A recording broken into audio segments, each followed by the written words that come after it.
Hey guys, welcome to the Driven Not Given podcast. And today I have a very, very special guest who runs a foundation that I support, something that I believe in tremendously, and it's a lighter side of the Driven Not Given podcast. So stay tuned.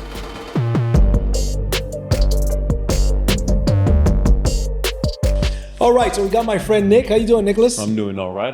Yourself? Good, brother. So happy to have you on here, brother. Thank. I know we've been trying to do this for a while, Yes. so glad to be here, man. And so Nicholas Sandoval what is your position with Create Purpose? Founder, director. Okay, so he's the founder of Create Purpose, and I'm going to let him tell you a little bit more about it. But so anyways, it's been a long time that I've tried to have you on the podcast, and I know that your schedule's busy, my schedule's busy. You're also in TJ most of the time. I live in Tijuana. Okay, nice. Where did you live before you started Create Purpose? Redondo Beach. Got it. Yeah. Totally different. A little bit of a difference. I still got the beach. I do live in Playas de Tijuana, but it's just a different scene. I see, man. So we're going to get into what you do with Create Purpose here shortly, but I'm interested in knowing, because it's very interesting to me. Mm-hmm. What were you doing? What was your career path before Create Purpose? Absolutely. I had my own energy consultancy. Some of my clients were Whole Foods, Neutrogena. Wow. Just growing my business because that's what we're supposed to do, right? Yeah. I was also part of the Redondo Beach city government. I was also a Rotarian, just giving back to the community where I could, but really doing the things to be successful in life, following the path that everyone lays out for you. Yes. So yeah, just making money, focused on making money, man. Okay, nice, man. And you were doing pretty good with that, right? Yeah, I had the beachfront apartment. I was climbing the levels, but definitely was on the right path. Traveling the world, doing all those things that you want to do when you're in your early 30s. I was at the time. Right. Yeah. Wow. So tell me how you ended up getting the passion that you have now for Create Purpose. And Create Purpose It didn't exist. It didn't exist back then. No. Well, let's see. Back in 2008, I went on my first orphanage trip with the church, and it changed my life. You had me at Orphan. If you've ever been down to an orphanage, and I'll invite you down on the audience, and I'll invite you down on several occasions. Right. But something changed in me. I got off that van. And I stepped out on the orphanage, and man, there's all these kids running around, babies crying, dogs barking. It's just chaos. But then you see this kid, and you look at him, and you know that he just doesn't have a shot. Wow. Right when I got off that van, I made eye contact with that kid, and one in particular, about 6, 7 years old, dirty. Like, man, you don't have a shot. You don't know it. You're smiling, tossing the ball, right, just living a beautiful life as a child. Yeah. But I know when you're 14, man, you're going to get kicked in the teeth. And right, when the real world hits you, it was at that moment I sort of committed my life to orphan children. I was going down monthly, painting buildings, building bunk beds, just giving back where I could. Right. And so that existed for several years. To the point where my business started growing and I was able to donate more money to foundations to help orphan kids. And I had been donating money for years, and as my consultancy grew, I was donating more money. I was actually at that point leading bus trips down to Tijuana, down to Ensenada to get other people from LA, Orange County, San Diego. Hey, come experience what I'm experiencing. I'm part of this board of directors that gives back to orphanages. These kids don't have a shot. Come with me, it's going to change your life. Wow. And I was doing that for a while, and it was getting into the story on the founding of Create Purpose. It was on one trip, I'm leading a bus trip, and 50 Southern Californians, all with a great heart wanting to give back. And I get off that bus to an orphanage that I'd known for about 7 years. And right when I get off the bus, a kid looks at me, Orlando. He looks at me, man, about 14 years old. Nick, what'd you bring me? Right. And I'm looking at the stuff that we're unpacking out that bus. And I remember the star of that trip were cake pops, those little cupcake pops that they sell at Starbucks. And everyone was so excited about these cupcake pops that when we were picking them up from Orange County, they came out, and that's all they could talk about on that trip. And right when Orlando asked me, "Hey, Nick, what'd you bring me?" I look and we're unpacking those cupcake pops. Yeah. And okay, no big deal. But Orlando's 14. He couldn't read. Wow. He couldn't write. He wet the bed as a 14-year-old. Wow. He was smaller than other kids. I mean, and this is just the standard for orphanages. They're all behind academically, behaviorally, physiologically, intellectually. They're just behind. And I'm looking at Orlando, knowing I'd known this kid for years. Yeah. And then looking at these cake pops that we had just unloaded. Like, man, I didn't bring you anything. Wow. I did not bring you anything. Wow. And at that moment, that was my aha moment. Yeah. And that was sort of the impetus of Create Purpose. And I told him in that moment where, hey, I'm going to come back and I'm going to bring you something. And I was just excited. That moment, it flipped for me. He ran off all excited because he thought I was going to, give him a video game or some toys or whatnot. But I knew we were going to come back with something bigger. And so for the longest time, I was actually just looking at joining an organization that focused on the development of these children. Right. Well, what happens to these children when they're in the home, after the home? What skills do they have?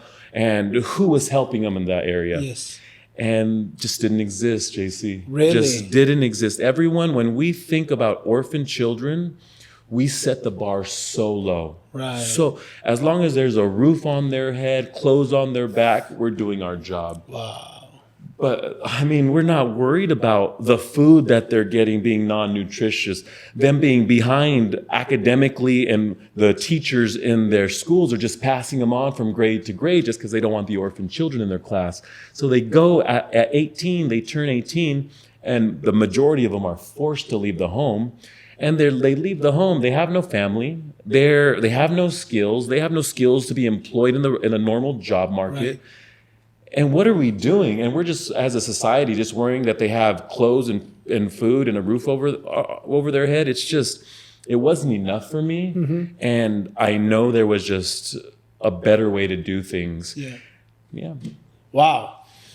That is true. When we think, even when I was talking to you about it for the first time, we think of hey, are they getting the food? Are they getting the shelter and whatnot? And you mentioned that there are a lot of orphanages that offer that. There's so many organizations, the government, those kids will always have food. Now, it might not be food that you and I eat. It might be beans and rice and oatmeal and milk and water, but they will have food.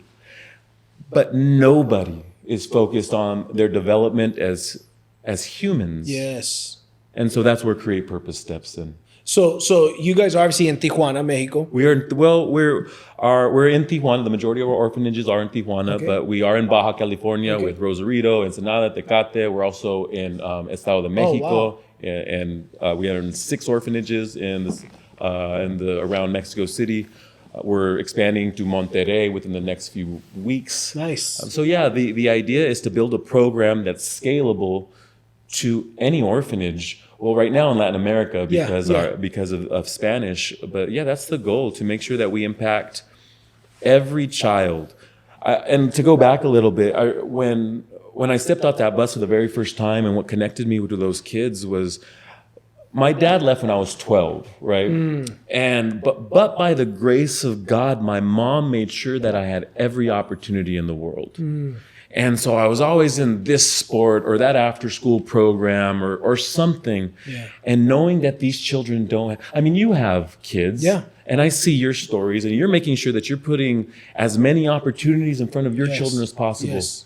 Now imagine if your children, they didn't have you, but God forbid something were to happen to you, and they enter a system. Right. That system is just trying to keep them alive. Yeah. They're not worried about them thriving after the orphanage or after they age out of that system. And so that's where parents come in. But when you don't have a parent, when a child lacks a parent, then who do they turn to?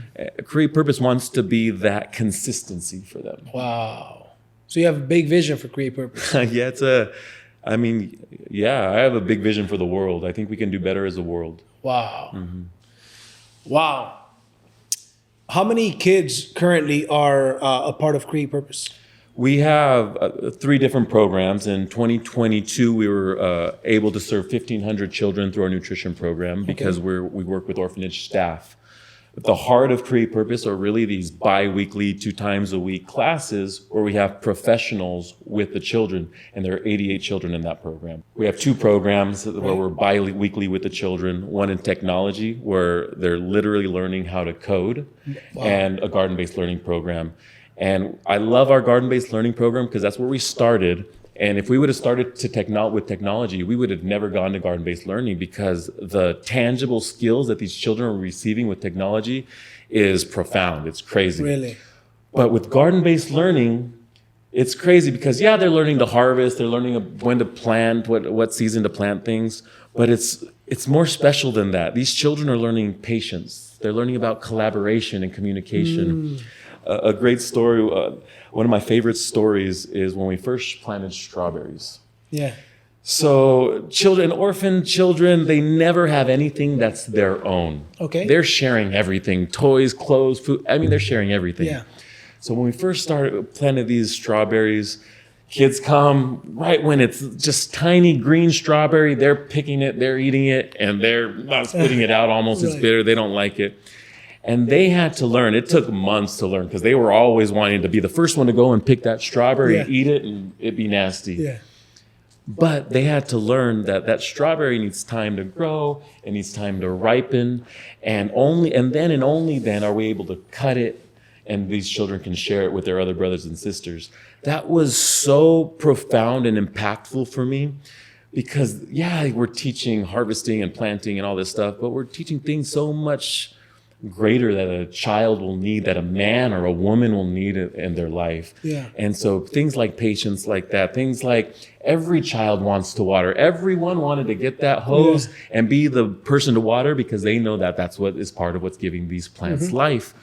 But they were learning that, well, when 20 children water, you're drowning the plants. Right. And so our plants were dying because we wanted to show them, hey, it's collaboration, it's teamwork, it's communication. Yes. So they had to wait their turn. We had a whole calendar when they could water, when this child could water. So we're learning a ton of different things in our garden-based learning program. And that's actually where we invite you. We'll have your community down, or we'll invite you to our garden-based learning program to put your hands in the soil, to work with the children, to see where their classroom is.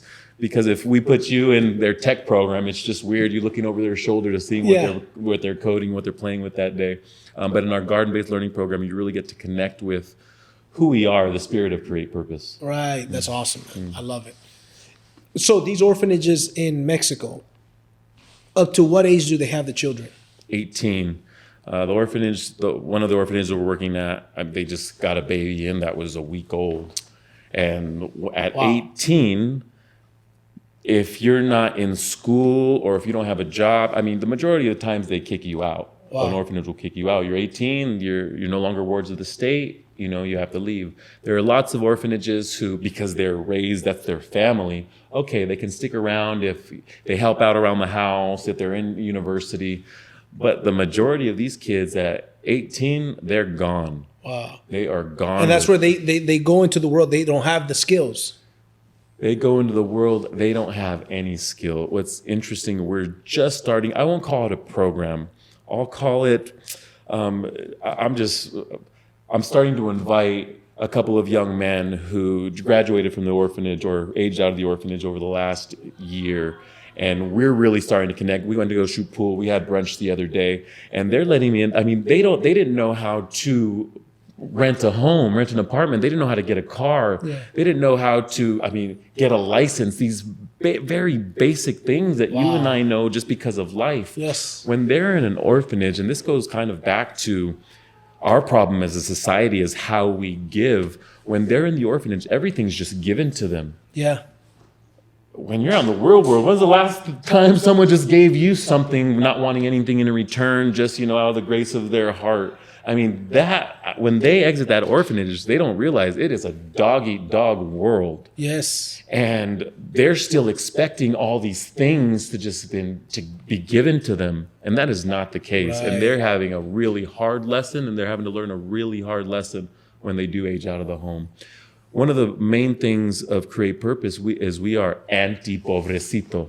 Good. Anti-pobrecito. Everyone comes, by the way, pobrecito means like poor you. like poor baby, poor baby. Like we are anti-pobrecito because the world is anti-pobrecito. Yes. These children, they have skills and they have this crazy light and all these talents that it's our job to try and pull those out of them. Yes. And when we do find those diamonds in the rough, because not everyone's going to learn how to code. Sure. I mean, but when we do find those diamonds in the rough, it's to put resources around them to help them elevate and help them thrive when they leave the home. Well, I'll tell you what, man, you guys are taking on a big order, you know what I mean, with everything that you're doing, because even though you, like right now, you're adding these things for them to learn, but at the end of the day, they're going to turn 18 and there's still a lot that they do. So I think in my opinion, Create Purpose is going to continue to evolve. Yes. Right? Because, man, you're taking on, it's hard enough for parents sometimes. Let me stop you right there. Sure. Because it's not we're taking on. It's we're taking on. We can't do this without you. Right. We can't do this without donors who are putting their hard work, because you're not going to go out and build a Create Purpose. Right, With all your time, your family. Right. Let us do that. And we could not do this. We could not be here right now if it weren't people like you. Thanks, man. So when you do say that, say we. Okay, good. Thank you, man. Appreciate it. Absolutely. Yes. No, and I know what you mean and stuff. And some parents, even with their own children, 2-3 kids, right? Or more, right? They can't even handle the raising of them. And I'm not knocking it. It's hard. It's not easy. So I'm not saying that. So I could only imagine for you guys, I mean, you got to have a very big heart, man. I commend you for what you and your team are doing. And yeah, people like me, we play a small part in it. But you guys are in the trenches on a day-to-day basis doing that. And so that I commend you for that big time. I'm going to put a huge shout out to our team at Create Purpose. Yeah. Because our team is committed, dedicated to changing these children's lives. Our directors in garden-based learning and nutrition and in technology, they are committed to their work. I mean, we're not by any means paying them this incredible salary. Right. So they do this out of the love of their heart and their willingness to change these children's lives. Right. And yeah, it takes a lot. It does really take a community. What it takes more, what I've learned is going from, I had a consultancy, but it was a solopreneur thing. Sure. What really it takes to build institution, an organization, are processes, Right. systems, evaluations, transparency, the things that we've learned over the last 8 years to Right. get us to where we are today, to be able to have the impact that we have today.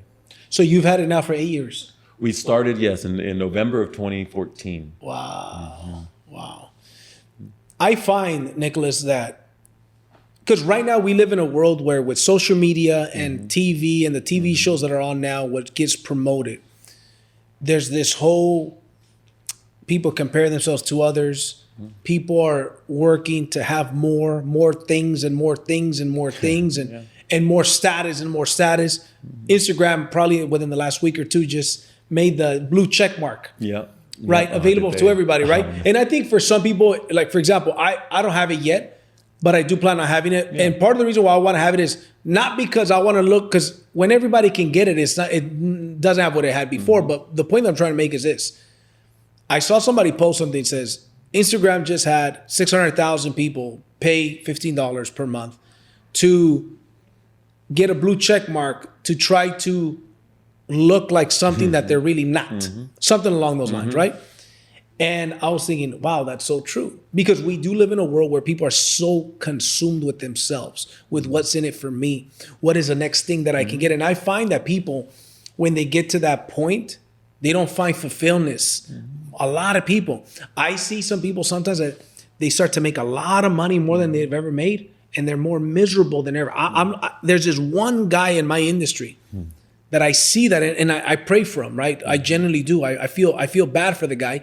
And I feel like when you start to do selfless things like what you guys are doing, right? To help others, whether it's on a big scale like you guys are doing, you basically dedicated your life, or even if it's on a smaller scale, I think stuff like that brings more fulfillment. Would you agree? Absolutely. But I'll change it up with just one tenet. It's not selfless. Okay. It's not. Do you know how good it feels to wake up every morning knowing what you're putting back into the world. That's cool, man. Like, it feels incredible. Yeah, the things are great while they're in front of you. The trips to Italy are great while you're in Italy. Then you have to come home eventually. Yeah.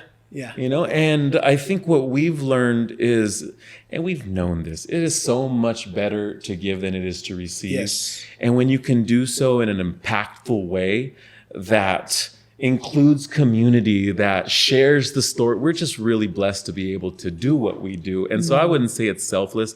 I get what you mean. Yeah. I do get what you mean. And yeah, I think that's where I was when I was a consultant.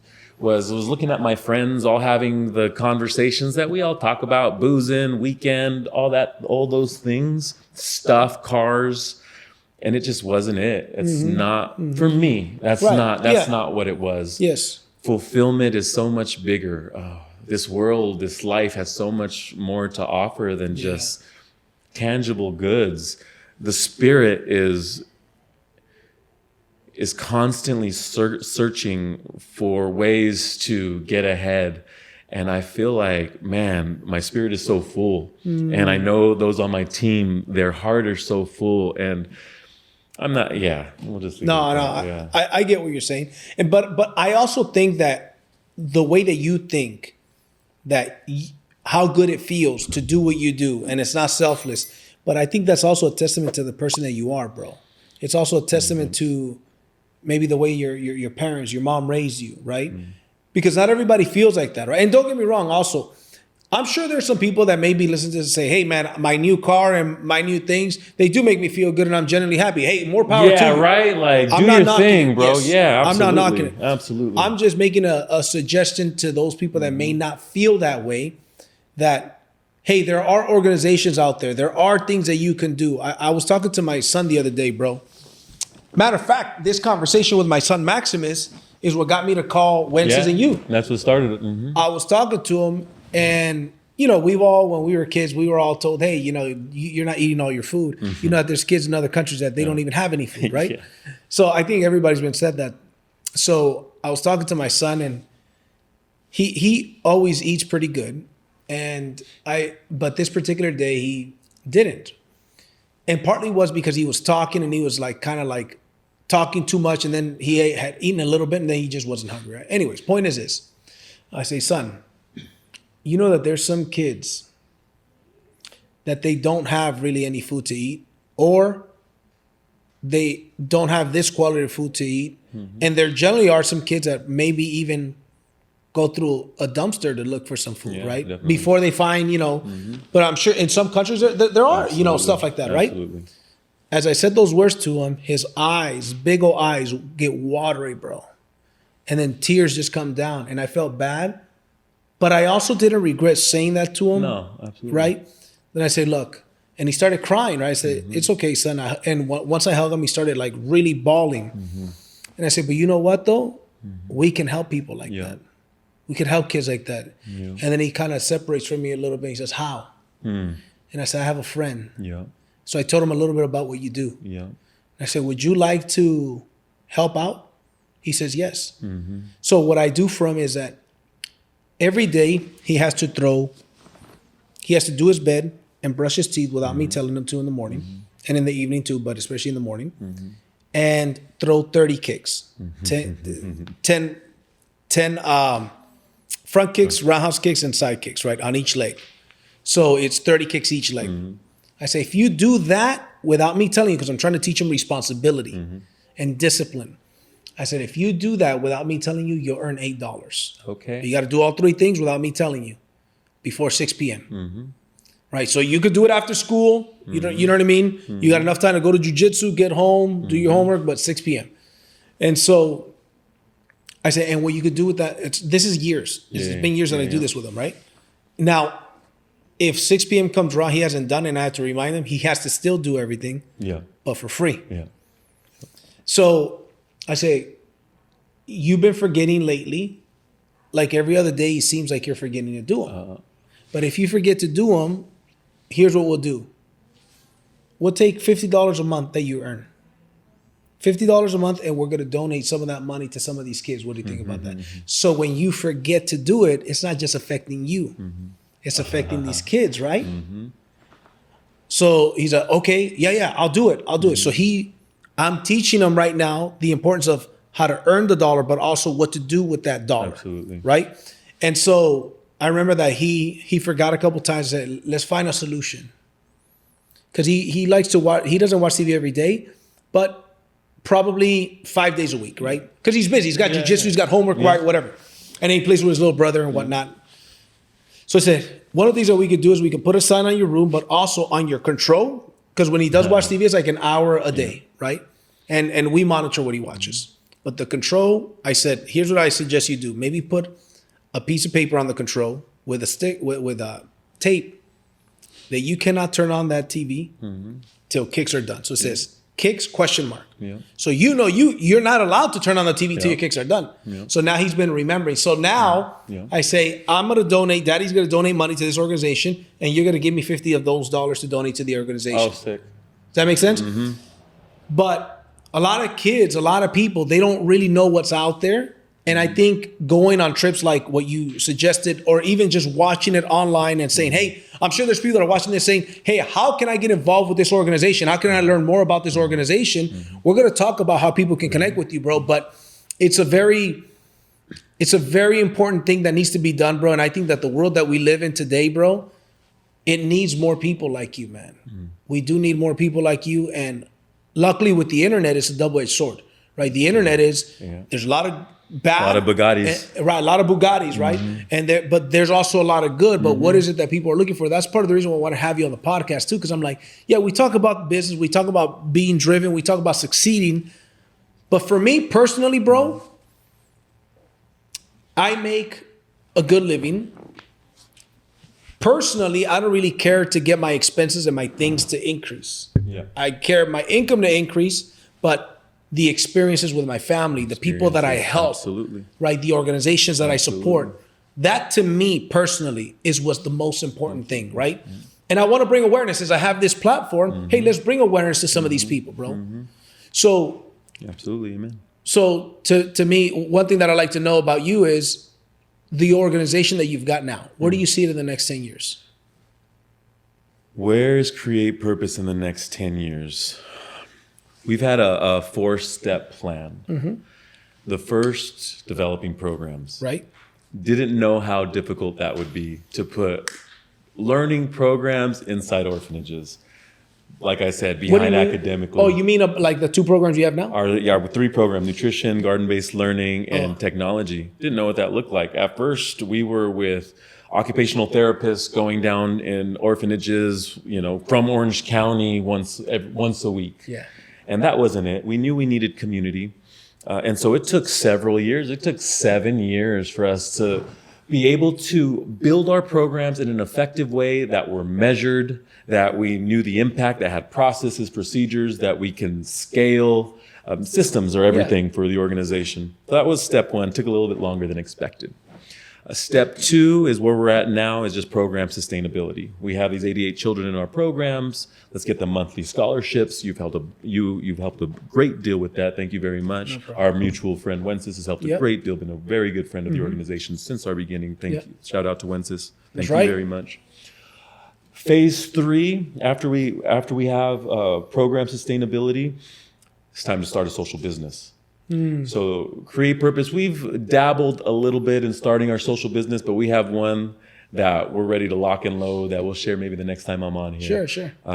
Step 4 is, and that's probably the 10 to 15 year mark, however long it takes. It's my holy grail. It's what I can't wait to get to the end of my life is what does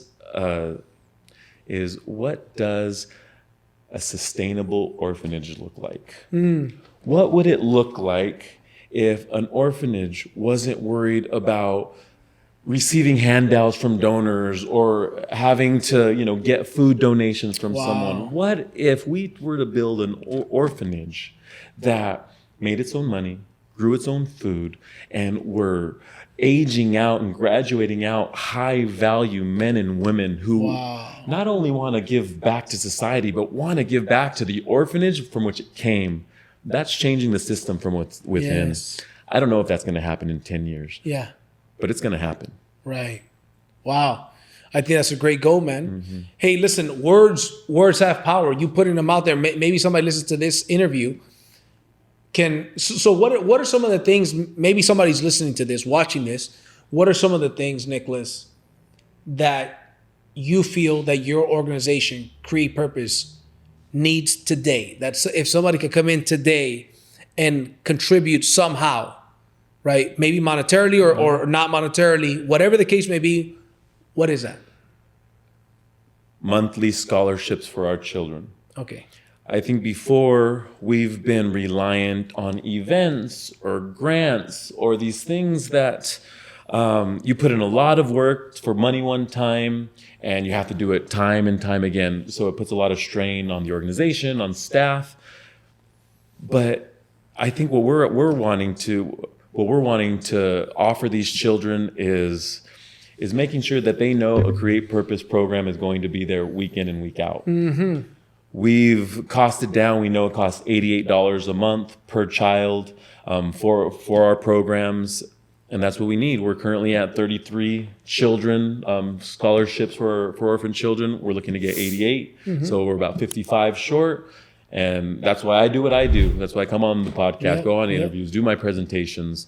We have a really great presentation that we just put out that talks about our impact, talks about where we're going with the business plan and sustainable orphanages, and then makes the ask. So yeah, that's the ask, $88 a month.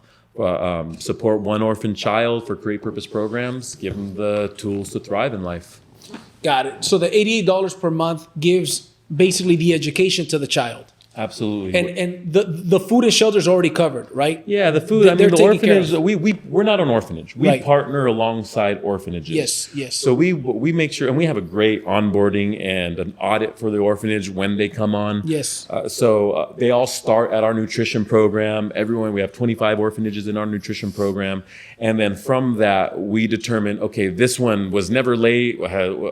They were always turning in their assignments. They're a good partner for our technology program, and so then they enter our technology program. Got it. So we have a system that we've created that we identify great orphanage partners. Got it. Okay, I love it, man.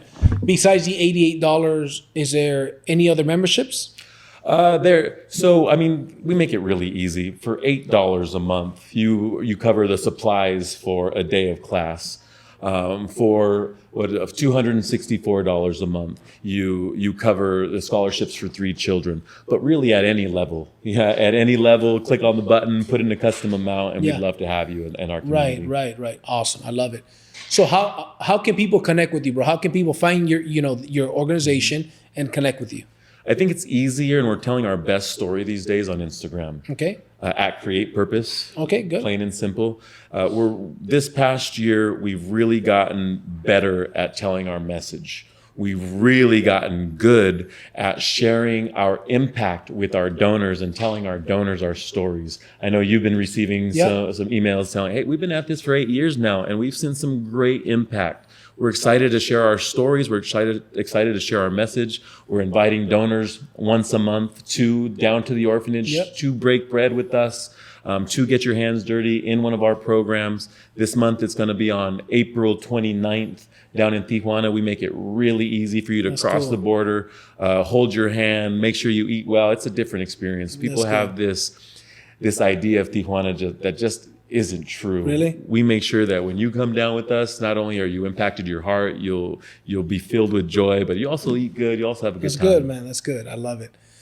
What to finish this off? What are some of the stories you mentioned? You have some stories that you guys have gotten good at telling the stories, and some of the success stories. Some of your kids. Can you share one?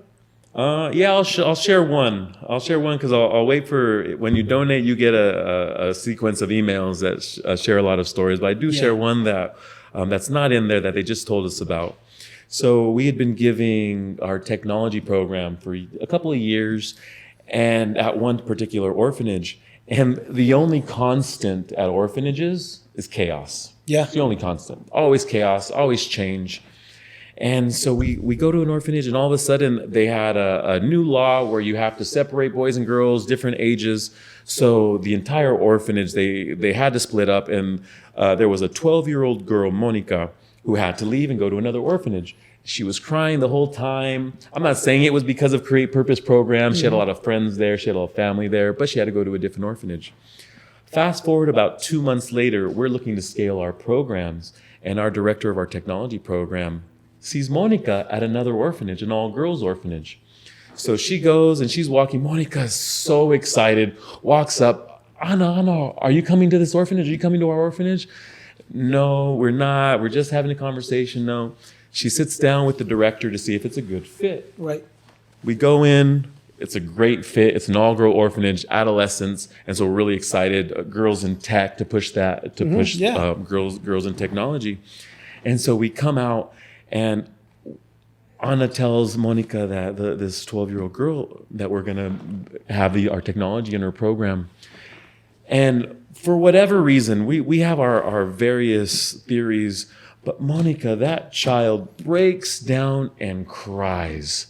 She is so thrilled that we're coming to an orphan. Maybe it's because she just liked the class, maybe because she liked the teacher, maybe because she liked the consistency. I don't know what it was. But in that moment, I knew that we were doing something different. That not only are we doing it because, we want to feel good, we want to change the world. No, that we are affecting lives. Yes. That they want us there, and that these children are learning, and that they're thriving. Right. I think for me, that's what impacts me the most, because stories like that and now that same child is literally writing code. She's literally writing code. And you go from, just learning how to turn on a computer at age 8 to now this child's writing code. Like, that's crazy. We're changing their paths. Right. And that's what excites me. A quick story. When we go in and when we're asking all these children before they start our program, what do you want to be when you grow up? The vast majority, if you're a boy, you want to be a soccer player. You want to be an influencer. You want to be a YouTuber these days. Now they want to be engineers. They want to be working with computers. Cool. One wants to work in the music industry, because they're getting access now to all this technology. It's changing lives, man, and we're excited. And we couldn't do this without people like you. We couldn't do this without people like you. So thank you for having me on. I'm really grateful and looking forward to what we build together, man. Thank you, man. I'm excited to be a part of it, bro. And I just want to one more time praise you a little bit in the sense of you left a very successful career, bro, when you went and those kids touched your heart, bro. And you've dedicated your life essentially since then to making a positive impact in these kids' lives and in the world. And you know what? That deserves a lot of recognition, man. So I want to thank you for what you're doing, bro. And if it wasn't for you, I wouldn't have the opportunity, or my friend Wences or some of the other people that are involved, to be able to contribute to this, right? Because that's you're in ground zero, man. So anyways, congratulations, bro, on everything that you're doing, bro. Appreciate God bless you. you, man. Couldn't do it without you, man. Thank you, man. Appreciate Thank you, you, bro. All right. Well, I appreciate you guys getting on this podcast. Make sure that you guys follow Nicholas. And if you guys want to get involved with his organization, message him on Instagram, right? Create Purpose. And, let's make an impact. There's a lot of things. I'll say this. I never take that long to end this, right? But I believe that we have so much to be grateful for. And I believe that a lot of people don't realize how much that we have. And in my opinion, a lot of times we don't need a lot of what we have. And some of those resources, whether it's a little bit, some of you Create Purpose has an opportunity for somebody, whether it's a couple bucks a month, $10 a month, or whatever the case may be, a small amount of money. It doesn't have to be the 88. It doesn't have to be these other bigger amounts, but you could also have a part in helping out. So I hope some of you guys will listen to this message and decide to go ahead and partner up and reach out to them. So with that being said, guys, I'll see you guys at the top or from the top. Take care.